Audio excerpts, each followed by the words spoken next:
fois, bienvenue à l'Église baptiste centrale de la Rive-Sud. Le titre du message de ce matin, un peu comme la prière de Marc, de croître dans la spiritualité concernant le Christ. C'est de ça qu'on parle ce matin, de croître dans une spiritualité, dans cette spiritualité-là. Et en fait, on va parler de trucs assez intéressants, je pense, ce matin. On va trouver notre passage dans le livre de Actes, au chapitre 17. Et le titre du message de ce matin, c'est « Christ n'est pas humaniste ». Et on va faire la démonstration de ça ce matin, que l'humanisme et Christ n'ont rien à voir ensemble.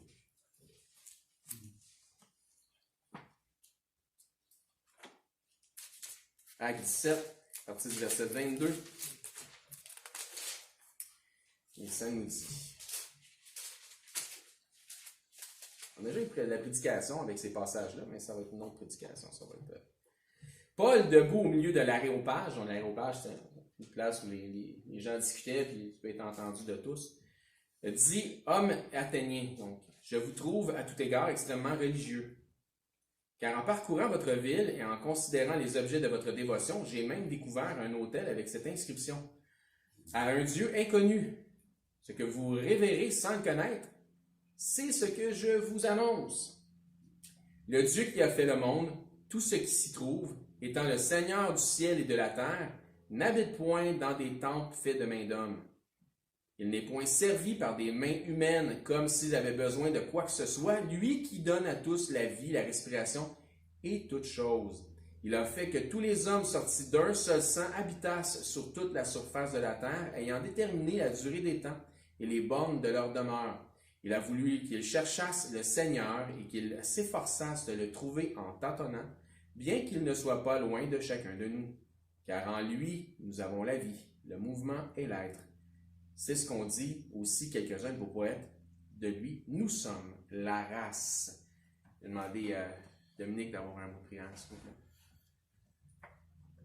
Seigneur, dans le passage, l'apôtre fait preuve de grande sagesse, Seigneur, dans le but d'annoncer ton évangile. On veut te remercier, Seigneur, que cet évangile-là a été accessible pour nous. Tu veux sauver tous les hommes, Seigneur, tu veux faire grâce et tu veux présenter ton Fils. Je te remercie pour le sacrifice de Jésus, pour son sang versé pour chacun de nous, Seigneur. Et je te remercie pour le grand amour que tu nous as manifesté. Fais que l'Évangile puisse se propager, Seigneur, puisse toucher tous les cœurs et que les hommes puissent te rendre gloire. Au nom de Jésus, je te prie. Amen. Effectivement, très bon point. L'apôtre Paul fait preuve d'une extrême sagesse de la façon dont il s'exprime aux Athéniens. Il les brusque pas, il ne les juge pas dans leurs convictions. On va parler de ça justement dans le message. Mais ce qui est intéressant de voir, c'est qu'il dit, tu sais, qu'il nous a fait d'un seul sang, de lui nous sommes la race. Donc il les amène vers autre chose que la mythologie. En fait, parce qu'il y avait beaucoup de mythologie chez les Grecs. Je me trompe, vous me corrigerez. Donc, si vous avez lu cette histoire déjà dans Actes, vous savez que le passage qu'on vient de lire, celui d'introduction, mais Paul est en Grèce, à Athènes. Il est donc dans un endroit où il y a une panoplie de doctrines diverses, doctrines religieuses, donnant de l'importance aux dieux de la mythologie. Ce qu'il leur dit en leur disant « nous sommes d'un seul sang, puis de lui nous sommes la race », il est en train de dire « la mythologie n'a rien de vrai », mais sans brusquer le message.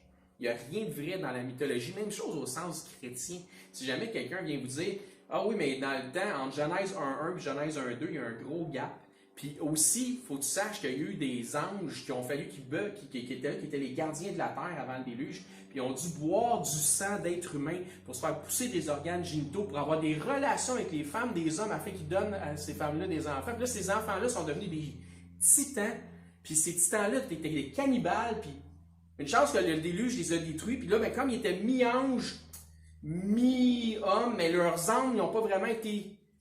Il n'y a pas de place pour eux autres, vraiment. Fait que c'est eux autres les démons aujourd'hui. Si quelqu'un vous compte ça, wouh! C'est de la mythologie. Puis c'est pas dans la Bible. Mais quelqu'un qui vous raconte ça en vous disant ça, c'est la vérité, puis c'est un enseignant, je pense qu'il se disqualifie automatiquement pour tout le reste de ses enseignements. c'est exactement ce que Paul est en train de leur dire ici. Il est en train de leur dire, on est sorti d'un seul sang, pas d'un sang mêlé avec des anges ou des êtres bizarres. Tu viens d'être raillé et d'aller croire aux extraterrestres qui nous ont transformés grâce à l'ADN d'extraterrestres et d'un singe. Rendu là. Ça, puis t'embrasses une grenouille et t'es un prince. Je veux dire, c'est quoi la prochaine affaire? Puis ça dit de lui, nous sommes la race. Ce qu'il leur dit sans les brusquer, la mythologie est fausse. Ben, pareil pour la mythologie pseudo-chrétienne, là, elle est fausse, elle n'est pas vraie, elle ne s'accorde pas avec ce que Christ enseigne ou de la simplicité des Écritures. Donc, voici que il y avait les doctrines philosophiques issues de... Il y avait aussi des doctrines philosophiques issues de grands penseurs. Hein. Je veux dire, il y a des noms là, qui sont encore retenus dans qui viennent de la philosophie grecque. Mais le tout aussi se mêlait à l'art et à la littérature. Dans le chapitre 17, ça nous parle même des épicuriens, des stoïciens. Donc des disciples d'Épicure. Tout comme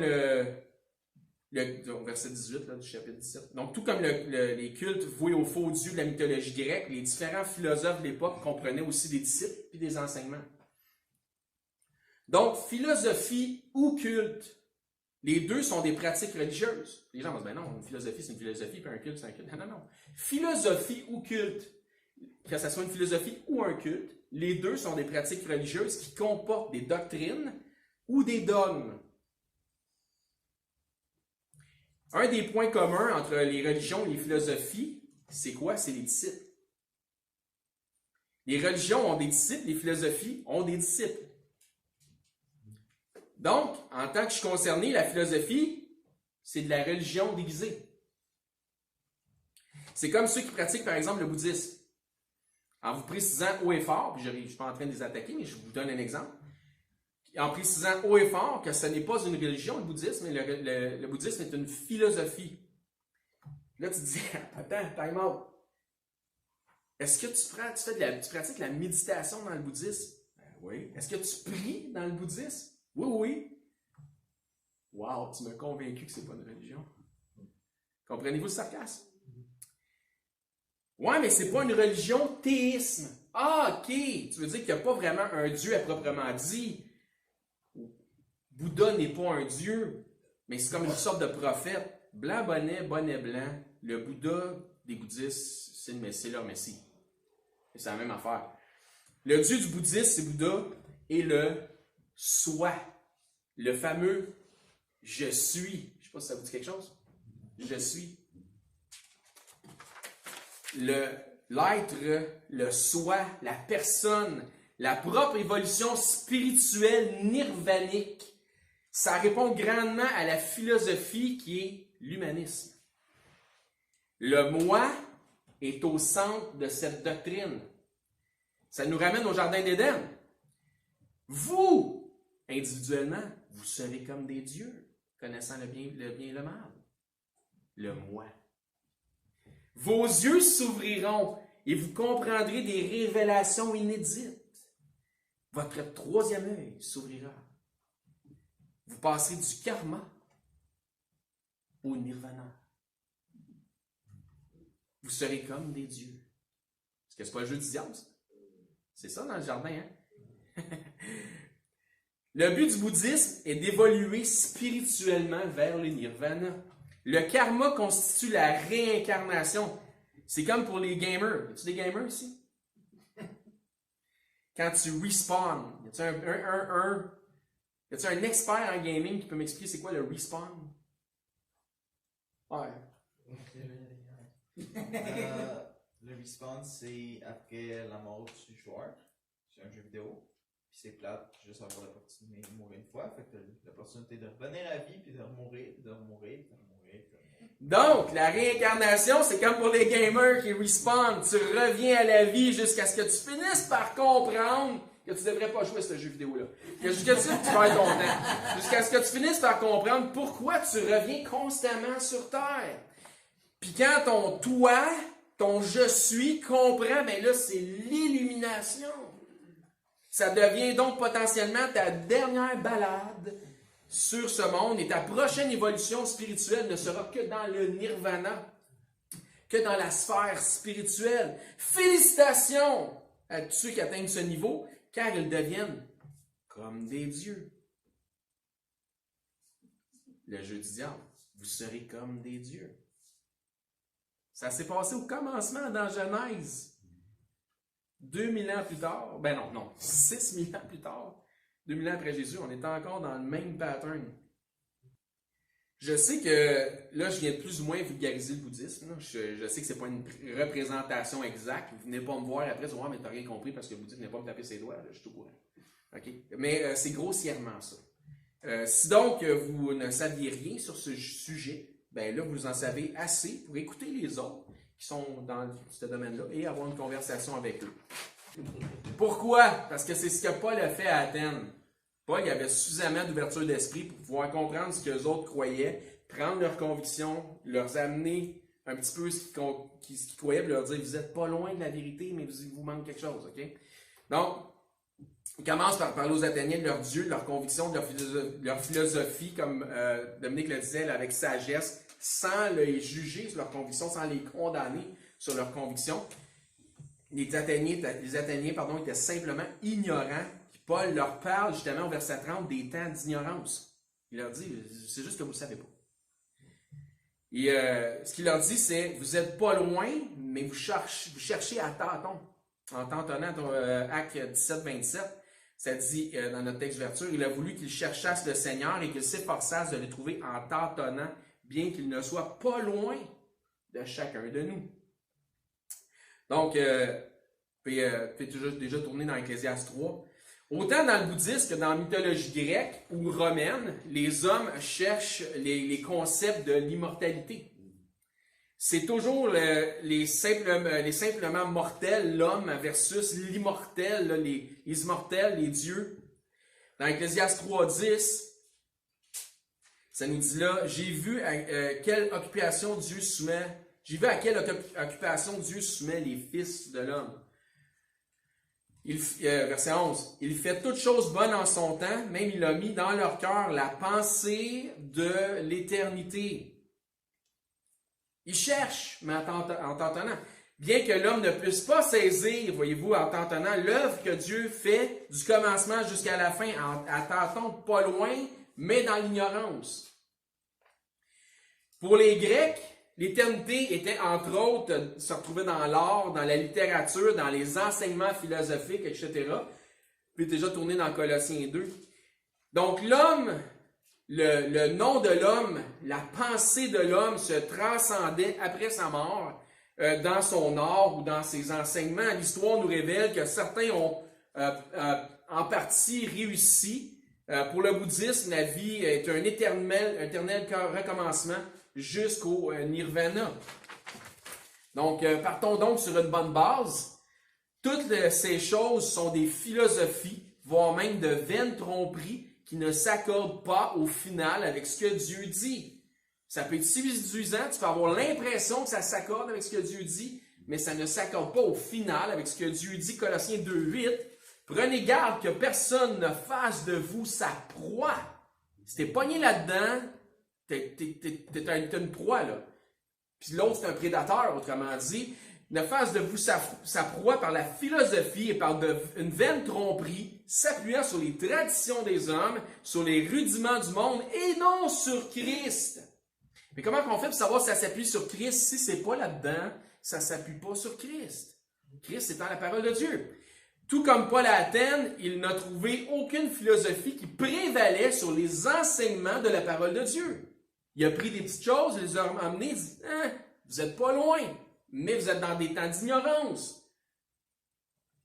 Il s'est servi d'éléments dans leur littérature ou dans leur mythologie qui s'accordent avec la pensée divine, mais en leur disant, vous avez compris et découvert des éléments, mais il vous manque l'essentiel. Je viens vous présenter ce qui vous manque. Donc, c'est ce que Paul a fait. Je viens compléter ce qui vous manque. Comme Paul l'exprime à ceux de Colosse, les philosophies peuvent nous séduire. Au point où nous pourrions être dedans à pieds joints, même en tant que chrétien ou chrétienne, mais sans s'en rendre compte, tellement séduit que tu en es aveuglé, tu ne te rends pas compte que tu es là-dedans. Donc, prenez garde que personne ne fasse de vous sa proie. Par la philosophie. La philosophie, c'est un prédateur. Dans ce texte, ça utilise le mot proie.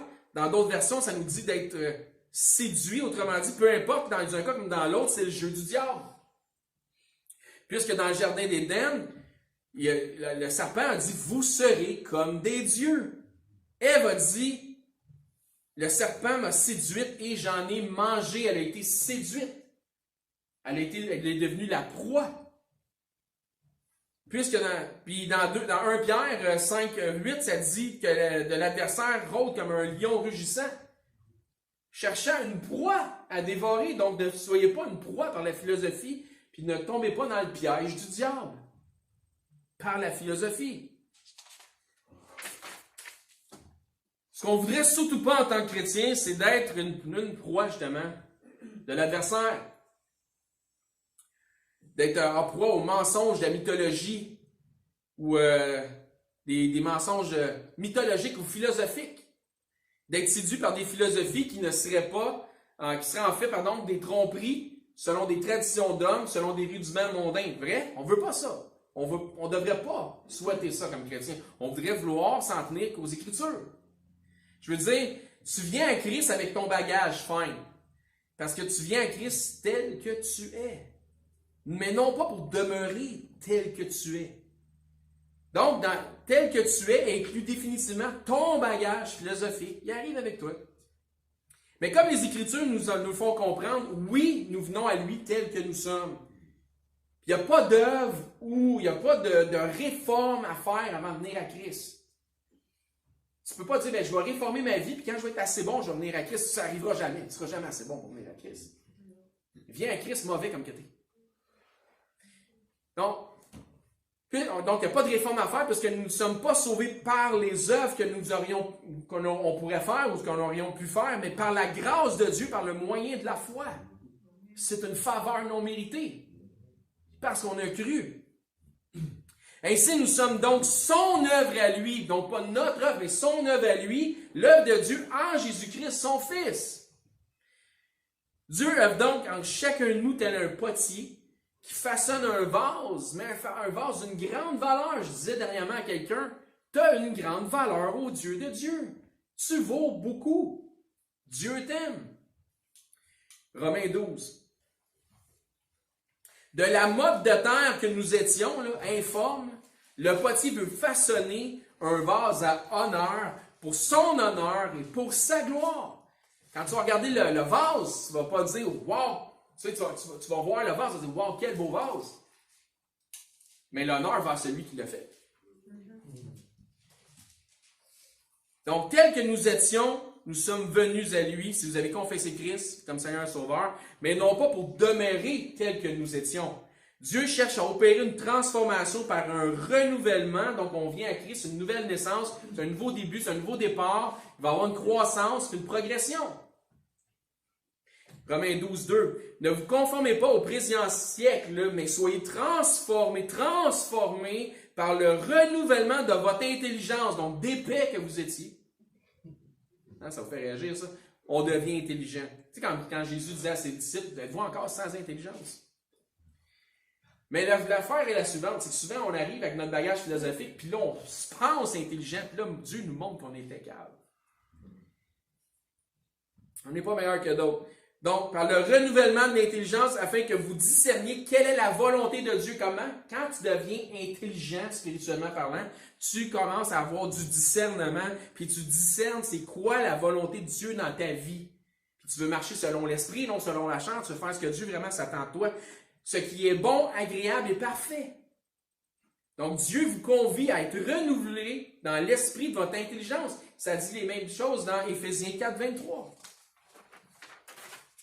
Dieu devrait déjà, pour certains d'entre vous, avoir déjà fait un immense ménage dans vos philosophies mondaines.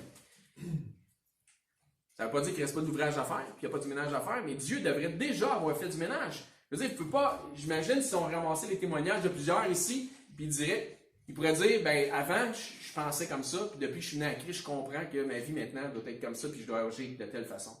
Ça a changé complètement. Vous êtes peut-être venu à Christ avec des idéologies, mais ces idéologies ne devraient plus être au centre de vos pensées. Dieu devrait avoir opéré la transformation. Vous devriez penser en termes des Écritures, pas en raisonnement humain, mondain ou philosophique. Puis souvent, il y a trop de chrétiens dans lesquels il n'y a pas assez de chrétienté. Il y a trop de le soi, puis pas assez de Christ.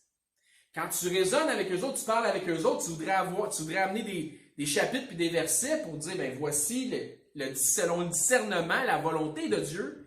Puis tu parles avec ces gens-là, puis tout ce qu'ils te disent, ils sont capables de dire, c'est du raisonnement. Oui, mais Dieu est amour, puis Dieu c'est... Oui, mais as-tu un chapitre pour un verset pour endosser ce que tu dis? Ben, j'ai pas de chapitre de verset, mais mon Dieu, moi je pense que Dieu ici, puis je pense que Dieu ça. Je veux pas savoir ce que tu penses, je veux savoir ce que Dieu dit. Amen, certain. Donc, vous devriez déjà penser en termes de les Écritures, sauf si vous voulez rester attaché à vos philosophies puis vos vieilles philosophies trompeuses, sauf si vous voulez rester... Parce que le Seigneur, il est là pour nous libérer. Hein, il est venu de libérer les captifs. Mais si vous voulez rester en proie, puis c'est un choix rendu là, si tu veux rester en proie à ta philosophie, Dieu va te laisser le choix. Mais c'est pas ça qu'il veut pour toi. Sa volonté, c'est que tu sois libre. Le captif que tu étais de ces philosophies, que tu sois libre. Voici encore une fois ce que dit le même type qui est dans l'aréopage, qui parle à Athènes. Paul, il dit dans Colossiens 2.8, on l'a lu tantôt, mais je le reprends. Prenez garde que personne ne fasse de vous sa proie par la philosophie.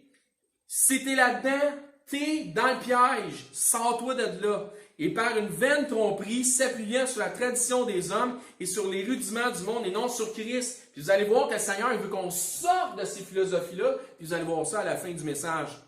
Posez-vous la question, êtes-vous encore, aujourd'hui, chrétien que vous êtes, séduit ou en proie à des philosophies de ce siècle?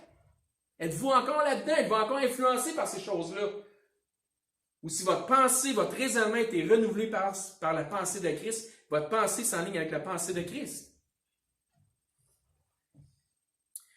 Donc, êtes-vous encore dans des pensées selon le train de ce monde, selon la prince de la puissance de l'air? Êtes-vous trompé ou vous trompez-vous? Vous trompez-vous vous-même en pensant que les traditions des hommes trouvent leur place dans les principes divins? Donc, je répète ça. Est-ce que vous êtes trompé, vous êtes séduit, ou vous vous trompez vous-même en pensant que les traditions des hommes, les philosophies mondaines, trouvent leur place dans les pages de ce livre-là, dans les principes divins? Les voies de Dieu sont au-dessus des voies des hommes. Est-ce que votre intelligence a été renouvelée? 2 Corinthiens 4.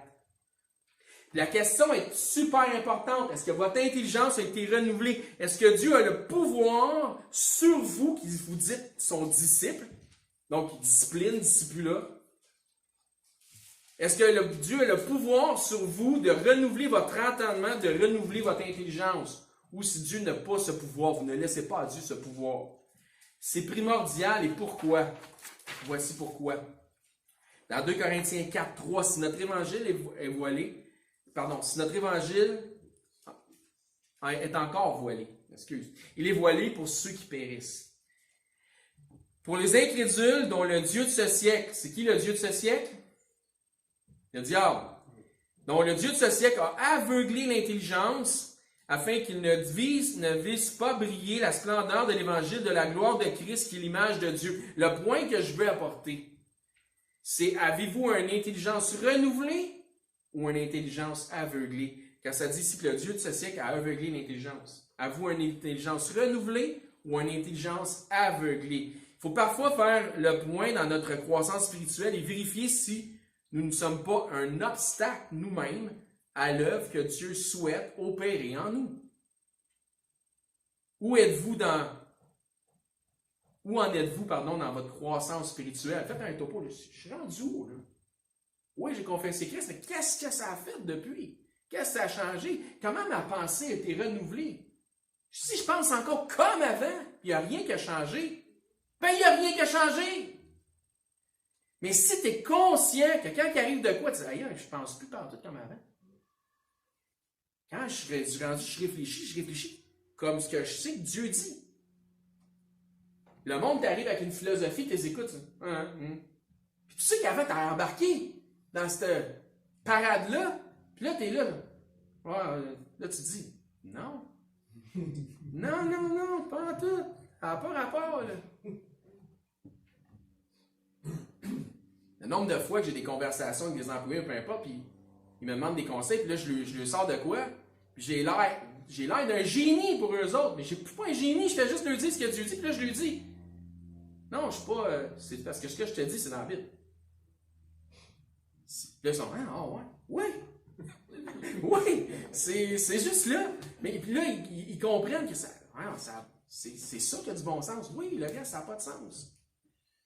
Des philosophies mondaines. Ça sonne bien, ça a l'air bien, c'est attrayant, c'est séduisant. Puis tu restes pogné là-dedans parce que tu penses que c'est ça, mais finalement, c'est de la chenoute. Le titre du message est « Christ n'est pas humaniste ». Parce que je crois que l'humanisme est une des philosophies les plus subtiles que le Dieu de ce siècle a inventé et créé. J'explique pourquoi. Elle semble se rapprocher des principes de Christ, ce qui fait qu'elle est séduisante. Mais en fait, elle est une vaine tromperie s'appuyant sur les traditions des hommes, sur les rudiments du monde, et non sur Christ. Donc, l'humanisme, on y va par définition, c'est une philosophie, donc je n'ai pas inventé la définition, philosophie, théorie, doctrine, j'ai pas mis ça là-dedans, c'était là, qui place la personne humaine et son épanouissement, on ne sait pas ce que ça veut dire, mais c'est là, au-dessus de toutes les autres valeurs. Quand quelqu'un parle d'épanouissement, tu sais pas ce que ça veut dire. C'est relatif. C'est quoi ton épanouissement? L'épanouissement d'un et l'épanouissement de l'autre, c'est deux affaires différentes. Moi, c'est quand j'entends un juge rendre un jugement, dire « Ouais, mais ça, c'est bon pour l'épanouissement de la foule. » Quoi? C'est quoi l'épanouissement? De quoi tu parles? Donc, c'est une doctrine qui place la personne humaine et son épanouissement au-dessus de toute autre valeur, au-dessus de toute autre valeur. Ça, c'est la définition, selon un dictionnaire, de l'humanisme. Ce n'est pas de Christ, mais c'est séduisant. Donc, maintenant, dans la définition historique, mouvement de la Renaissance, caractérisé par un effort pour relever la dignité de l'esprit humain, c'est ça l'épanouissement, j'imagine, et le mettre en valeur, et un retour aux sources gréco-latines, donc ça a des vieilles racines, l'humanisme. Définition de l'adjectif relatif à l'humanisme, c'est philosophique, qui met l'homme au centre de ses préoccupations. Venez, vous serez comme des dieux, parce que c'est séduisant. Ne vous leurrez pas, les amis, ne vous leurrez pas, les amis. L'humanisme est une doctrine et une philosophie, c'est même la définition qui l'annonce. Tout comme je vous l'expliquais pour le bouddhisme, elle place l'être au centre de tout. Comme pour le bouddhisme, cette philosophie place l'épanouissement de l'individu en avant-plan. Le fameux moi suprême, c'est pas compliqué, l'humanisme, c'est le bouddhisme 2.0. C'est la nouvelle patente. OK? Plus moderne. C'est le bouddhisme modernisé. Ça se dit mieux, ça. Je peux inventer des mots, j'ai le droit. C'est dans ton épanouissement. Ça fait partie de mon épanouissement, c'est important. Amen. Donc, le fameux moi suprême. C'est tout comme le bouddhisme, c'est le moi individuel dans une évolution collective. Le moi individuel dans une évolution collective, c'est la même affaire que l'humanisme, la même affaire que le bouddhisme. Plusieurs chrétiens d'aujourd'hui ne s'identifieront jamais au bouddhisme. Je veux dire, si tu es chrétien, tu peux-tu dire « je suis chrétien, mais bouddhiste ». Ça marche pas. Mais leurs paroles, ceux qui vont dire, ils diront jamais « je suis chrétien et bouddhiste ». Ils savent que ça se peut pas. Mais leurs paroles, puis leur esprit, puis leur langage trahissent leurs allégeances à l'humanisme. Ça, c'est pas grave. Non. C'est pas mieux. C'est aussi pire. 2 Corinthiens 6. Que ce soit de l'humanisme ou du bouddhisme, c'est une religion inventée par le Dieu de ce siècle. Un ou l'autre.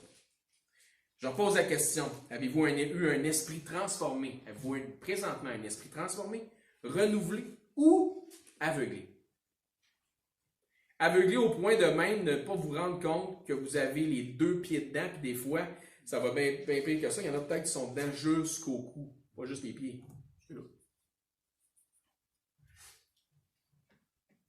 2 Corinthiens 6, 14. Ne vous mettez pas avec les infidèles sous un joug étranger, car quel rapport y a-t-il entre la justice et l'iniquité? Ou qu'y a-t-il de commun entre la lumière et les ténèbres, entre Christ et le bouddhisme?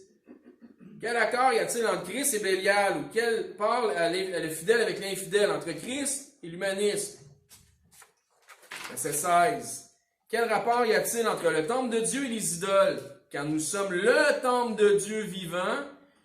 Comme Dieu l'a dit, j'habiterai et je marcherai au milieu d'eux. Nous sommes ensemble le temple de Dieu vivant. Je serai leur Dieu, ils seront mon peuple. Nous sommes le peuple de Dieu. C'est pourquoi sortez, qu'est-ce que je vous disais tantôt, que le Seigneur veut qu'on sorte de ces philosophies-là. C'est pourquoi sortez du milieu d'eux et séparez-vous. Ne vous mêlez pas à.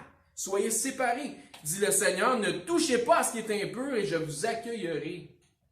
Et je serai pour vous un père et vous serez pour moi des fils et des filles, dit le Seigneur Tout-Puissant. Donc la question c'est, peut-on véritablement être bouddhiste et chrétien à la fois, juste après ce qu'on vient de lire? La réponse est évidente, non. Amen. Croyez-vous que nous puissions maintenant, autre question, croyez-vous que nous puissions maintenant s'identifier à Christ et se déclarer humaniste à la fois? Ben non plus! Pas en tout! Josué 24. Christ n'est pas humaniste. Choisissez qui vous voulez servir en espérant que votre réponse sera la même que celle de Josué. Dans Josué 24, 15, qu'est-ce qu'il dit? Et si vous ne trouvez pas bon de servir l'Éternel, si tu ne veux pas servir Dieu, c'est ton affaire. Choisissez aujourd'hui qui vous voulez servir, ou les dieux que servaient vos pères au-delà du fleuve, ou les dieux des Amoréens, dans le pays desquels vous habitez, moi et ma maison, nous servirons l'Éternel. Amen. Faites votre choix, idolâtrie de ce monde, incluant l'humanisme, que peut-être, comme il dit, si vous vous trouvez pas bon de servir l'Éternel, ok, parfait, choisissez qui vous voulez servir, ou les dieux que servaient vos pères. Ben, peut-être que vos parents, super bien intentionnés, parce qu'ils pensaient que c'était correct, peut-être qu'ils ont servi, ils vous ont enseigné l'humanisme, on ne sait pas. Ou servez l'Éternel. Votre Dieu qui vous a sorti du monde, qui vous a sorti de l'Égypte, de ses idoles et de ses philosophies. L'humanisme philosophique propose de voir l'homme, l'humain, comme étant au centre de tout. Mais l'homme n'est pas le centre de tout. L'homme a été créé par Dieu à l'image de Dieu. Dieu est au centre de tout. Puis Christ devait être au centre de votre vie. L'humanisme enseigne que tout tourne autour de l'homme. Donc, pour la gloire de l'homme, quand en fait la création manifeste, qui a la réalité d'un créateur et sa gloire, l'humanisme dirige vers une déification de l'homme. On fait de l'homme un Dieu. Tel que dans le jardin, encore une fois, les stratégies de notre adversaire ne changent pas. Acte 12. Certains diront, ben voyons, l'humanisme, là, c'est une philosophie moderne. Le terme humaniste est relativement récent. Puis si je vous dis qu'il n'y a rien de nouveau sous le soleil, que tout ce qui s'est fait se refera, est-ce que ça vous dit quelque chose? En réalité, l'humanisme est inspiré des philosophies grecques pré-Socrate. Bien avant Christ, en fait.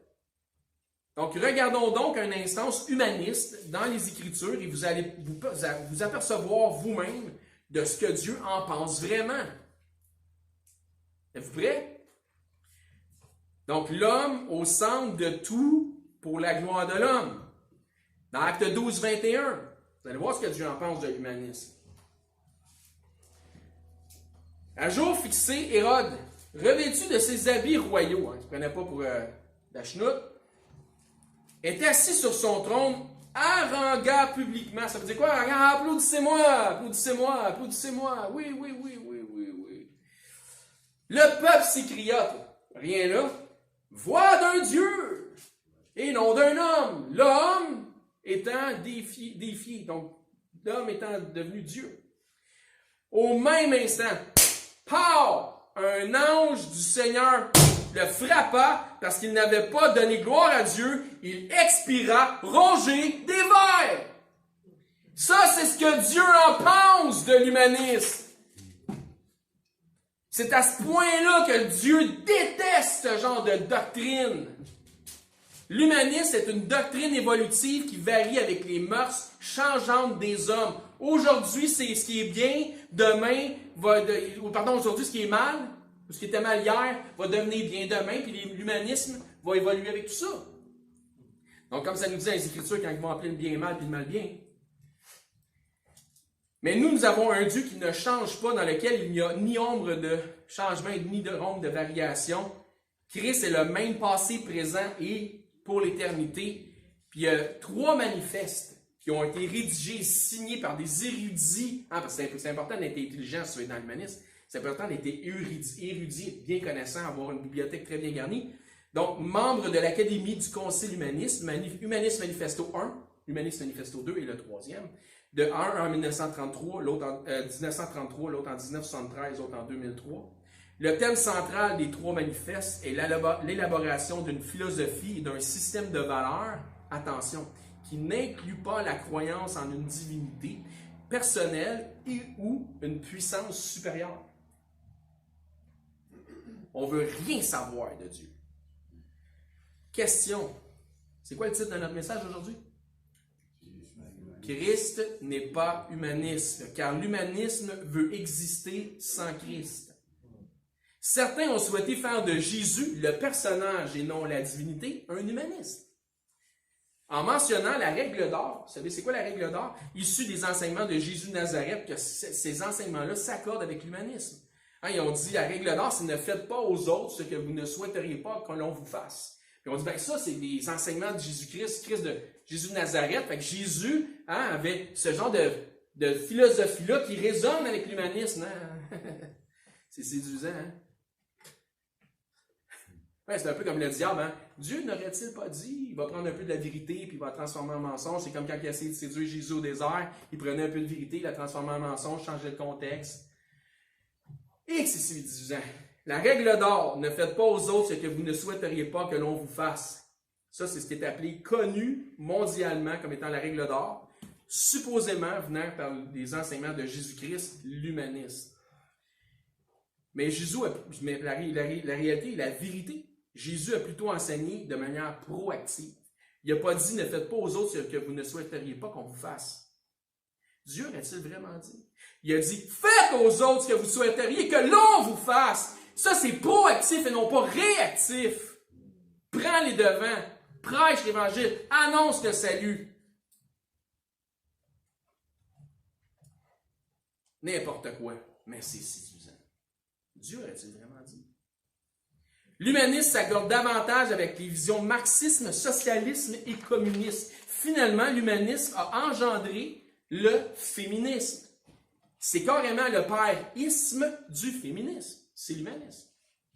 Je souhaite pas vous donner un cours exhaustif aujourd'hui sur l'humanisme dans toutes ses formes, mais disons, pour en faire une représentation plus juste, que, je dirais ceci, c'est une philosophie qui a permis une certaine croissance sociale avec des valeurs qui, sont à la base, étaient louables, mais, je dirais aussi ceci, qui par l'évolution, ou plutôt par la dévolution des choses, a fini par pourrir cette société. Lorsque l'homme dit « Nous n'avons pas besoin de Dieu, soyons notre propre Dieu par notre propre interprétation de ce qui est bien ou de ce qui est mal », vous connaîtrez le bien et le mal et vous serez comme des dieux. À cause de sa nature, l'homme, même dans ses meilleures intentions qu'il peut avoir, va finir par tout bousiller. Il va inévitablement faire en sorte qu'à un moment donné, il va appeler ce qui est mal bien, puis ce qui est bien mal.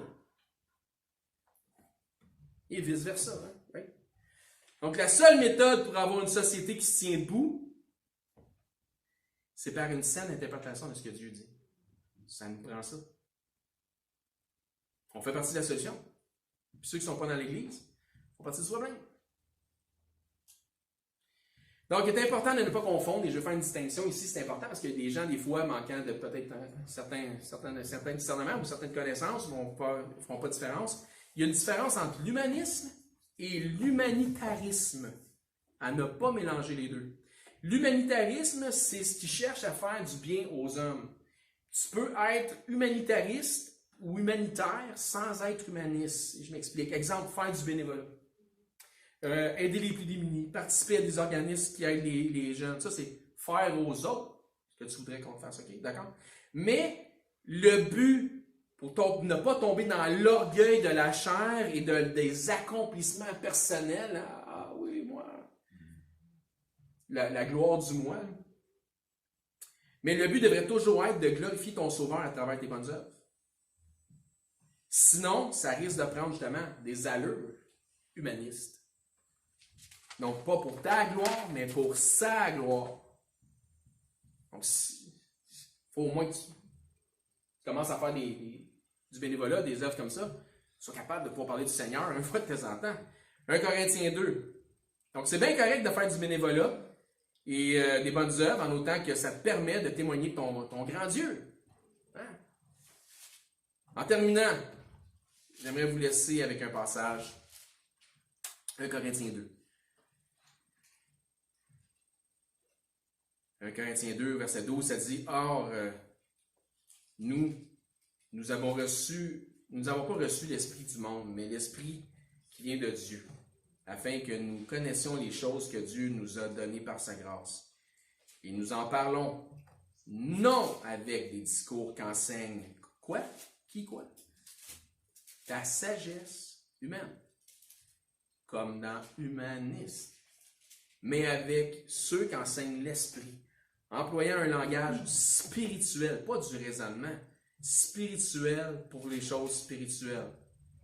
Un langage qui vient des Écritures. Pas du raisonnement humain, mais Dieu dit. Regardez bien le verset 14. Mais l'homme animal, l'humaniste, sans Christ, ne reçoit pas les choses de l'Esprit de Dieu car elles sont une folie pour lui, mais ça c'est dans son intelligence. Mais dans le fond, le fou, c'est qui? Il ne peut les connaître parce que c'est spirituellement qu'on en juge. C'est pour ça qu'il faut avoir notre esprit transformé, renouvelé, pour pouvoir juger des choses spirituellement. L'homme spirituel, au contraire, quand il dit « Ah, il ne faut pas juger hein, », regarde bien ça. L'homme spirituel, au contraire, juge de tout. Et lui-même n'est jugé par personne. Car qui a connu la pensée du Seigneur pour l'instruire? Or, nous avons la pensée de Christ. Nous avons la pensée de Christ, la Sainte Bible. C'est pas merveilleux? Ne devenez donc pas la proie de philosophies qui ne sont pas selon Christ. Dépouillez-vous du vieil homme et soyez renouvelés dans l'esprit de votre intelligence. Soyez renouvelés et non aveuglés. Amen? Good. Merci d'avoir été attentif tout le monde.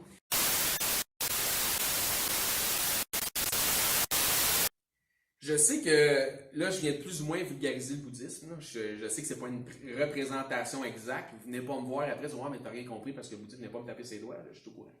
Okay? Mais c'est grossièrement ça. Si donc vous ne saviez rien sur ce sujet, ben là, vous en savez assez pour écouter les autres qui sont dans ce domaine-là et avoir une conversation avec eux. Pourquoi? Ben, comme Paul vient de le faire avant. C'est beau. Voilà. C'est Bouddha. Quand Bouddha n'est pas content qu'on n'a pas. Il a boudé. Ouais, ça, il va bouder, ouais, c'est ça. Pourquoi? Parce que c'est ce que Paul a fait à Athènes. Eric, j'ai une joke pour toi. Vas-y, Sam. C'est quoi? Pourquoi les poissons n'ont pas de maison? Je sais pas. Pourquoi? Parce qu'ils étaient détruits. Des truites. Détruits. Comme des truites. Ouais. Ah, ok, c'est bon. Merci.